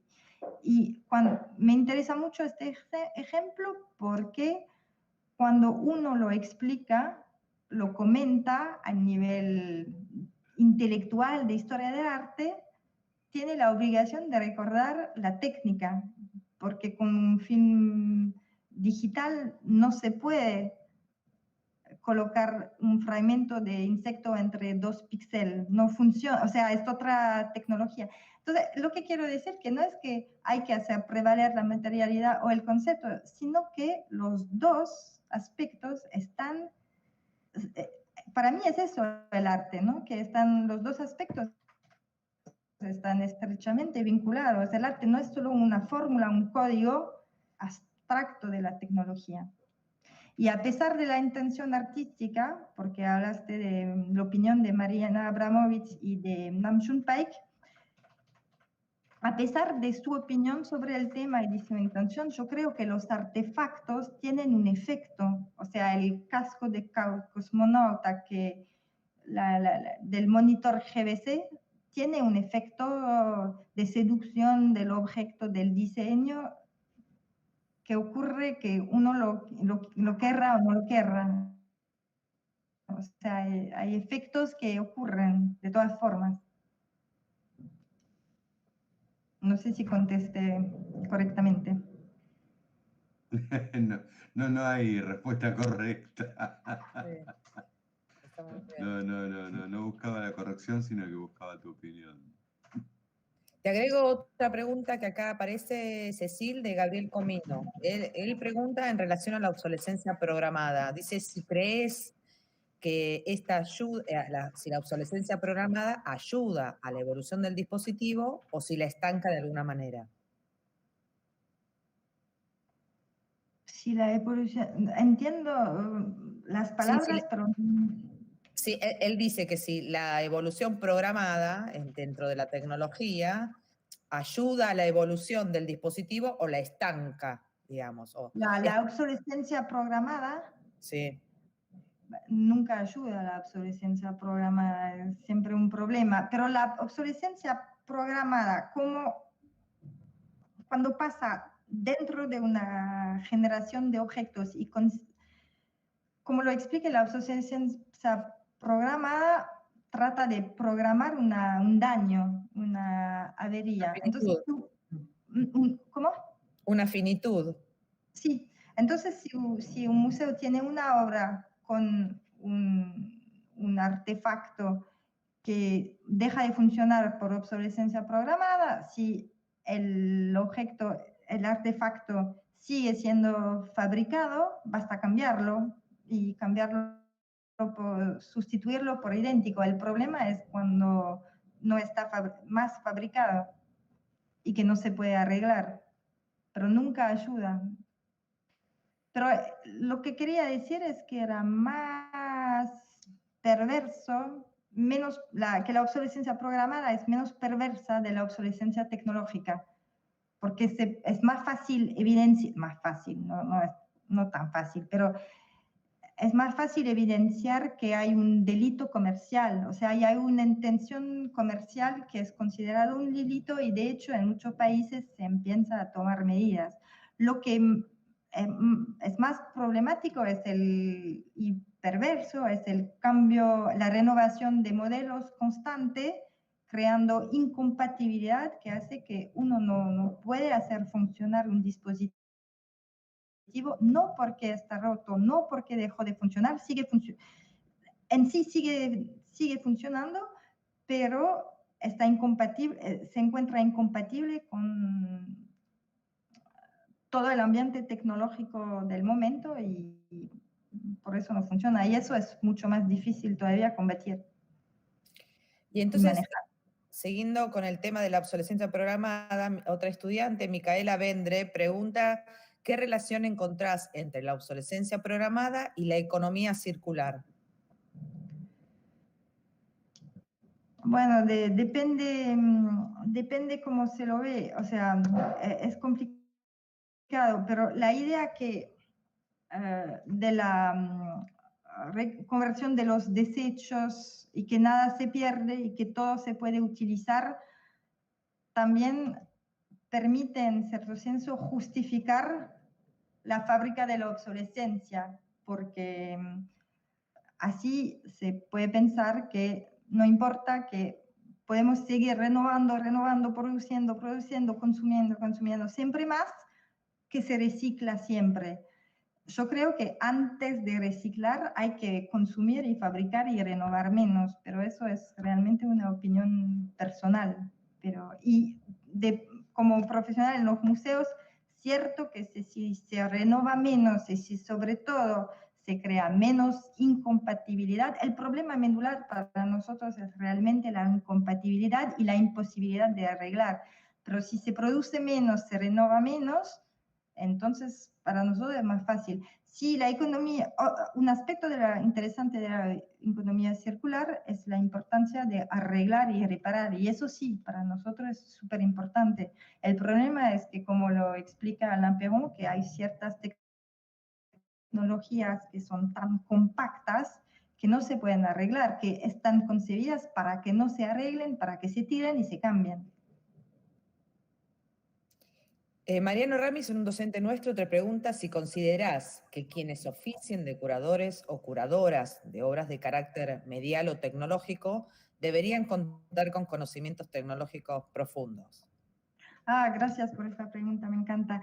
Sí, bueno, no sé porque es difícil encontrar la persona que tenga competencias en historia del arte, restauración y ingeniería.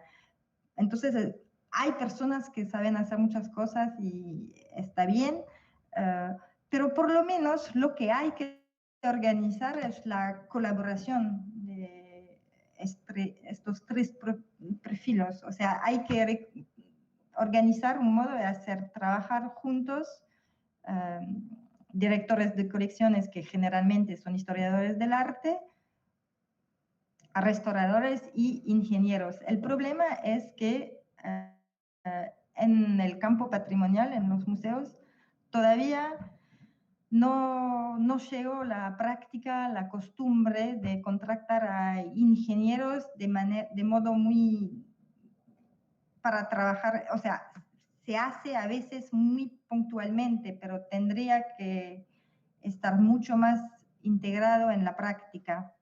Como lo dije muy rápido en la charla, en los años 60, 70, 80 hasta hoy, se integró en la restauración las ciencias físicas y químicas, que fue un gran paso, y yo creo que para nosotros, para el arte contemporáneo, hay que movilizarse para que se integre la ingeniería, pero no será fácil, no es fácil y no será fácil por varios motivos, porque es muy difícil para muchos responsables culturales entender que una obra adquirida hace poco pueda tener problemas de funcionamiento. Lo ven como casi una estafa. Y no, porque fueron adquiridas con objetos. Hay que reconocer que los artefactos en las obras en sí tienen una duración de vida limitada. O sea, una lámpara no va a funcionar 1000 años y habrá que cambiarla, y un día será difícil cambiarla por otra idéntica. Primero hay que integrar este reconocimiento en la práctica de la conservación del arte. Y tampoco será fácil por otro aspecto que tiene más que ver con una suerte de prejuicio, que es que son objetos muy comunes, pueden ser objetos muy comunes, objetos sin atributos. Entonces, y sin intervención artística directa, objetos ready-made así.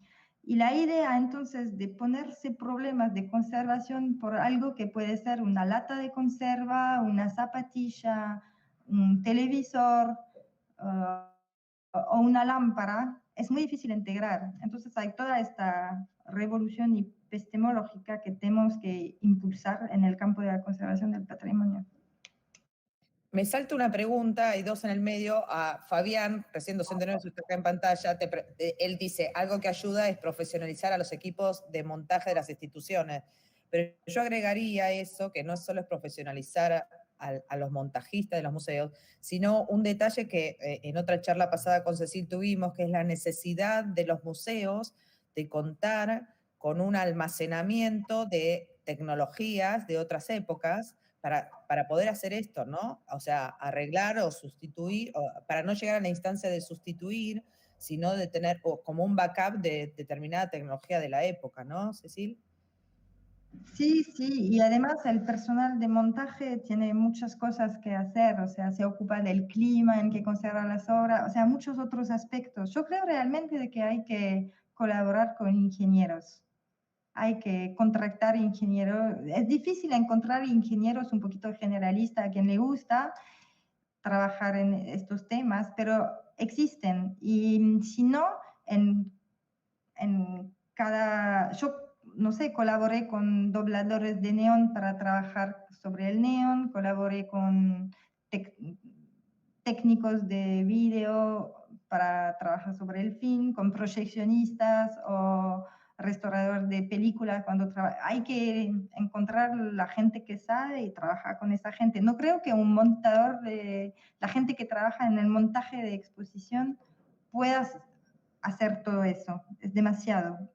Y es bastante especializado también, como decía Alain Perron, para leer un esquema técnico de un televisor y saber dónde encontrar la pieza para cambiarla, hay que llevar años de práctica de arreglo de televisores. A ver, te habilito, Luis, que tanto vos como Juan querían hablar sobre la obra electrónica, ¿no? Yo quería hacer un vínculo. Una es el artista contemporáneo, el artista actual. O sea, yo hoy, al encarar una pieza que implica tecnología, o inclusive lo traslado del pasito a los artistas que ya están incursionando en el territorio del bioarte. No abordan la realización de obras ya pensando, abandonando la idea de arte imperecedero. O sea, no lo enfrentás pensando, no debería uno pensarlo como, bueno, esto va a haber una tecnología que se va a llevar esta expresión artística, así como el bioarte ya sabe también que por el propio pensamiento del bioarte, sabe que su obra tiene un intervalo que implica la vida de esa obra. Si entiendo bien, la pregunta es, los museos quizás tendrían que integrar la idea que tanto como los objetos tienen los artefactos una duración de vida limitada, las obras tendrían que tener una duración de vida limitada. ¿Es eso? Y el artista lo sabe. El artista lo sabe, o sea, pero... el artista que hoy, por ejemplo, plantea una interacción en un determinado modelo de casco, ¿no? Una obra inmersiva. Sabe que esa inmersión, si no migra a la plataforma tecnológica, sabe que va a desaparecer con el aparato. Estoy de acuerdo, pero para mí hay dos niveles muy distintos. El artista, cuando crea en el momento.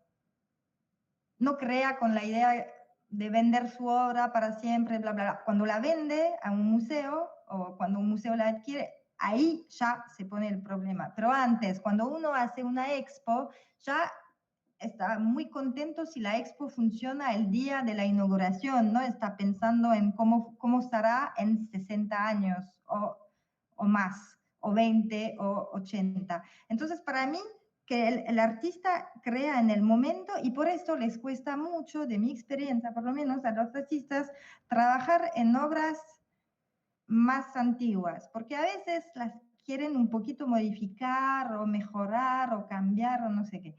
Entonces, para mí que el artista trabaje con un casco virtual hoy, porque hoy se utiliza no pensando, no trabajo esta tecnología porque quizás en 20 años no se podrá utilizar, o si la trabajo, mi obra no la podrá... Bueno, me parece lógico que el artista trabaje en el momento. La pregunta es, entonces, saber si es legítimo o no que los museos sigan comprando obras que integran artefactos con duración de vida limitada. Esa es una gran pregunta. A mí me parece súper interesante porque en este sentido, el museo con su principio y idea de conservar para siempre, constituye una especie de ambiente extremo, realmente extremo, muy interesante para observar los fenómenos ya artísticos y tecnológicos. Me parece como una especie de lupa que permite de observar, de documentar, historicizar, conservar las cosas y de realmente para interrogarse sobre las tecnologías, la evolución de las tecnologías, el Museo de Arte Contemporáneo para mí es casi el mejor terreno para un antropólogo de las técnicas de hoy. O sea, para mí, después de 13 años trabajando este tema, los museos de arte contemporáneos me aparecen como los mejores museos de las técnicas que hay. Cuando empecé a trabajar sobre la luz artificial, mi primer movimiento fue ir a ver a museos técnicos, pero había muy pocas lámparas, porque para ellos lo importante es explicar cómo funciona la técnica. Entonces, con 2 o 3 lámparas explican el funcionamiento físico de la técnica de la incandescencia, pero no es que tienen todas las lámparas de incandescencia fabricadas en la segunda mitad del siglo XX, mientras en un museo como el Centre Pompidou es casi un catálogo, ¿no? Hay todo, es un almacén. Y eso me parece interesante. Lo que pasa es que el museo, si lo hace, si compra obras con artefactos con duración de vida limitada, después no se puede indignar, escandalizar o no se puede quedar sorprendido cuando 10 años después no funcionan. Es la lógica. Entonces los tiene que adquirir pensando que habrá que pensar la articulación entre arte y tecnología. Pero para mí permite visibilizar esta articulación que es muy importante e interesante. Genial, Cecil. Te hago otra pregunta. Esta es una pregunta mía. La obra Buda Catacumba, que estuviste desarrollándola, ¿de quién es propiedad? Del Museo de Sable d'Olonne, que es un museo de la ciudad de Sable d'Olonne. En Ok. Francia hay museos nacionales, museo de ciudades, museo de provincia, eso es un museo de la ciudad. Ok, y vos mostraste una imagen de los 4 monitores que esa obra utiliza, o sea, y vos dijiste en un momento que estaban, que esos eran los 4 tipos de monitores que usó esa versión o diferentes versiones de la misma obra. ¿Sí? Ok, entonces la pregunta es, si otro museo pide la exposición de esa exhibición, y vos, textuales palabras, dijiste, los equipos técnicos son marcadores de tiempo, ¿qué versión le entregan a un museo para ser exhibida? ¿La más original posible o la que funciona? No, Hoy. sí, hay lo que te iba a decir. Yo creo que en práctica la que van a entregar es la que funciona, porque difícil. Eso a mí ups, yo quería mostrar, pero está andando demasiado adelante. A mí lo que me interesa de mi trabajo es que yo propongo varias opciones y después el encargado de la colección, el director de la colección, el responsable, decide. Hay varias opciones y él puede decidir, ¿no? Depende, va a momentos. O sea, esta obra es interesante porque no es para nada dogmática. Es interesante porque muestra que no hay una versión. O sea, a veces la gente piensa que yo pienso que la obra de Nam June Paik de Buda's Catacomb es con el monitor GBC. Yo no creo. O sea, me parece interesante recordar que fue creada con este monitor, pero después él validó todas las etapas. Para mí, la obra es el conjunto de todas estas varias versiones. Lo que pasa es que es fácil, es más fácil hasta que el artista esté vivo. Si el artista dice, yo quiero eso, quiero eso, quiero eso, bueno, o válido eso, se puede considerar que está válido, justamente que esté válido. El problema es más cuando el artista no está, es más difícil tomar estas decisiones que son muy fuertes.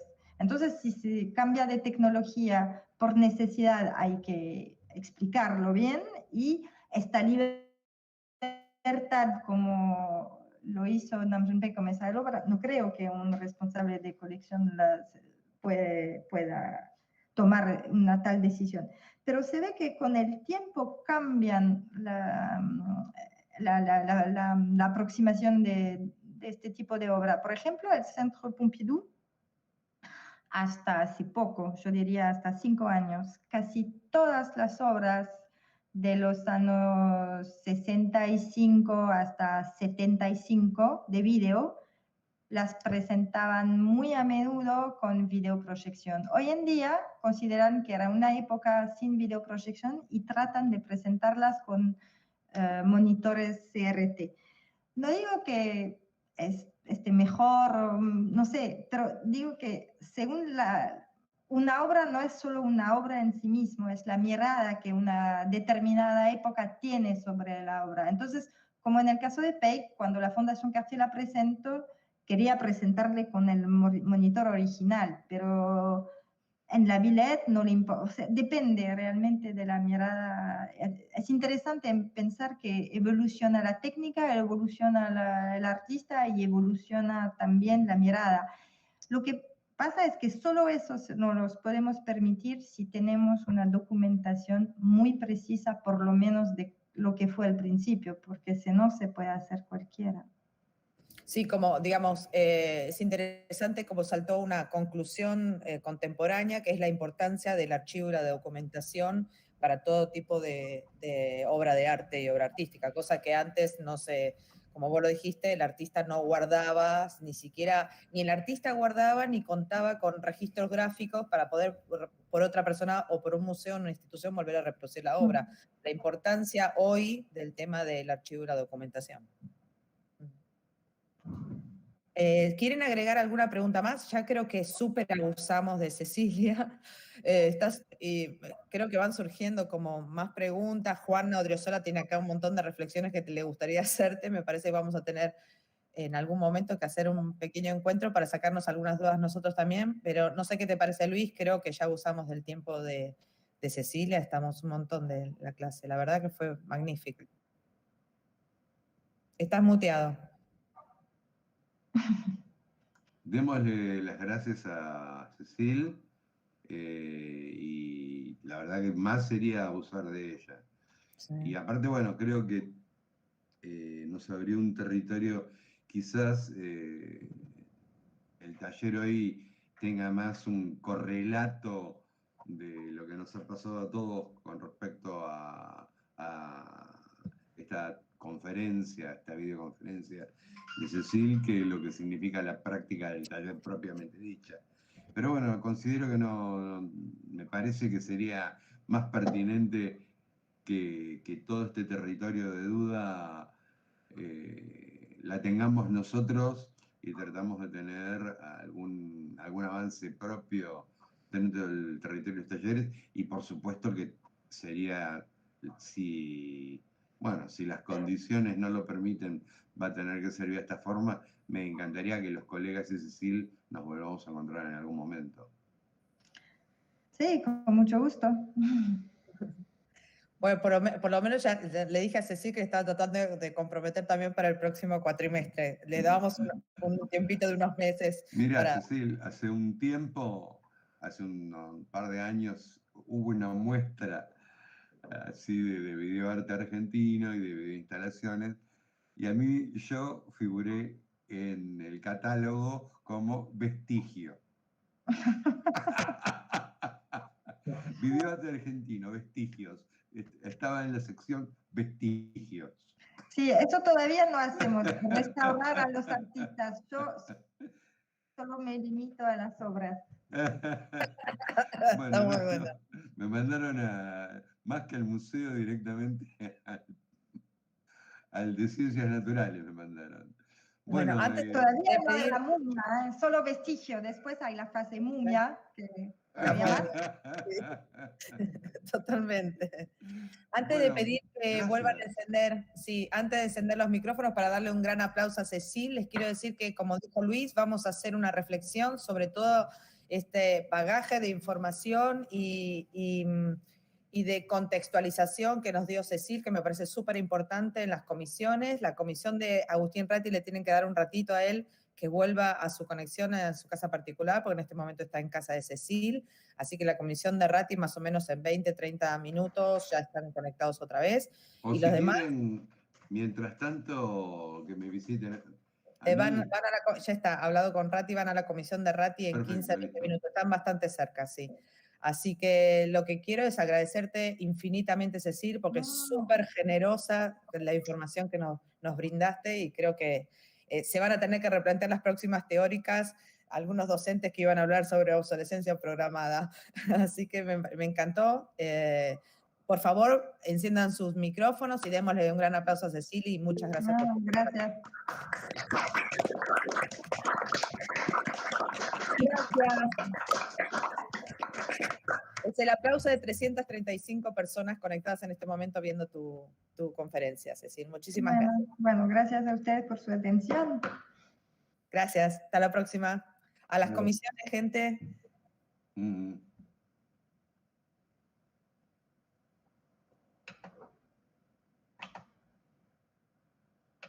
Cecil, mientras estés toda en el aire, no te